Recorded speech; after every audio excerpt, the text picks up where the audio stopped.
ఇదంతా మా husband shopping. అసలు వాళ్ళు అంత తొందరగా ఏం షాప్ చేయరు. తీసుకున్నారంటే 6,000 7,000 బిల్ చేసేస్తారు. అండ్ షర్ట్ ఫార్మల్స్ వచ్చేసేసి ఒక 3 షర్ట్స్ తీసుకున్నాడు. 3 షర్ట్స్ అండ్ 3 ప్యాంట్లు అండ్ టీషర్ట్స్ వచ్చేసేసి టీషర్ట్స్ కూడా 3 తీసుకున్నాడు అనమాట. 3 షర్ట్లు, 3 ప్యాంట్లు, 3 టీషర్ట్స్ అనమాట. వాళ్ళు అంతా ఫిక్సెడ్ రేట్. ఇది వాళ్ళ షాపింగ్. వచ్చేసేసి ఇంకా గైజార్ ఎప్పుడు వేసాడో తెలియదు. ఈ పెళ్ళిళ్ళన్నీ స్కెచ్లు వాటికి ఎంత పిచ్చి అంటే ఏ అంగడి పోయినా స్కెచ్లు పెన్నులతో అడుగుతాడు.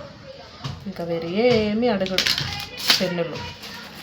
సో బుక్స్ అడిగాడు. బుక్స్ తీసుకున్నాను చూడండి. ఆల్రెడీ ఆ మాల్లోనే కూర్చొని ఎంత గీసి పెట్టాడు వాడికి టైంపాస్కి. ఇంత అన్నీ రాసి పెట్టేశాడు. లేకపోతే ఆ హోంవర్క్ క్లాస్ వర్క్ ఇచ్చిన బుక్లు అంతా గీస్తూ ఉన్నాడు. సో దానికని ఇలాంటి బుక్లు తీసుకున్నాను. ఎంతన్నా డ్రా చేసుకొని. ఇది వచ్చేసేసి హ్యాండ్ రైటింగ్ ఇంప్రూవ్ అయ్యాక అనమాట. నీకు ఇది స్మాల్ వర్డ్స్ ఇవన్నీ. ఇది వచ్చేసి ఇది కూడా పెయింటింగ్ బుక్. టోటల్గా బిల్ వచ్చేసేసి ఇగో ఇంత అయింది. రేర్గా వెళ్తాము అయినా కూడా ఇంత అయింది జస్ట్ క్లాత్ షాపింగ్కే.